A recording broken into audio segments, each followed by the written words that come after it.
Hello मित्रांनो, आपला आजचा जो व्हिडिओ आहे तो आता जो रिसेंटली घटना घडली अहमदाबादमध्ये जो प्लेन क्रॅश झालं, तर त्याच्यामध्ये अद्यापही आपल्याला ते प्लेन क्रॅश का झालं याचं रिझन भेटलेलं नाही आहे. याच्यामध्ये काय असतं, एक प्लेनमध्ये एक ब्लॅक बॉक्स असतो जो की ते जो डेटा रेकॉर्ड करतो त्या केसमध्ये, जो त्या इन्स्टंट कंडिशनला सपोज त्या कंडिशनला ॲक्च्युअल सिच्युएशन काय होतं तर तो त्या ब्लॅक बॉक्समध्ये रेकॉर्ड होत असतो. तर ब्लॅक बॉक्स दोन टाईपचे असतात, दोन टाईपचे ब्लॅक बॉक्स त्या प्लेनच्या मागच्या साईडला लागलेले असतात. तर त्याच्यामध्ये काय असतं, जो एक FDR असतो म्हणजे फ्लाईट डेटा रेकॉर्ड करत असतो, तो ॲक्च्युअल काय करतो, तो इंजिनचा परफॉर्मन्स त्याच्यामध्ये रेकॉर्ड करत असतो, जसं की स्पीड झालं.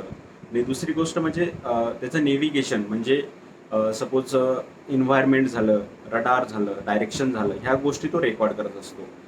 आणि दुसरा जो असतो कॉकपिट व्हॉइस रेकॉर्डर असतो, तर तो काय करतो ॲक्च्युअली जे पायलट असतात तर त्या इन्स्टंट मोमेंटला काय डिस्कशन होते म्हणजे त्यांचं व्हॉइस तो रेकॉर्ड करत असतो की पायलटचं म्हणणं काय आहे, जेणेकरून ह्या ज्या गोष्टी आहेत जेव्हा इन्सिडेंट होऊन जातो तर त्याच्यानंतर जेव्हा सायंटिस्ट त्याचं रिसर्च करतात म्हणजे इन्व्हेस्टिगेशन करतात, तर त्या केसमध्ये ह्या डेटाचा सपोर्ट घेतला जातो. आणि हा जो ब्लॅक बॉक्स असतो हा अराउंड 1800 डिग्री टेम्परेचर सस्टेन करतो इन्सिडेंट झाल्यानंतर.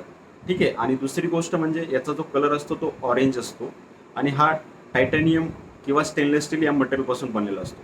त्याच्यामध्ये काय असतं, एक मेमरी चिप असते जी की हा पूर्ण जो डेटा आहे तो त्याच्यामध्ये स्टोअर करत असतो.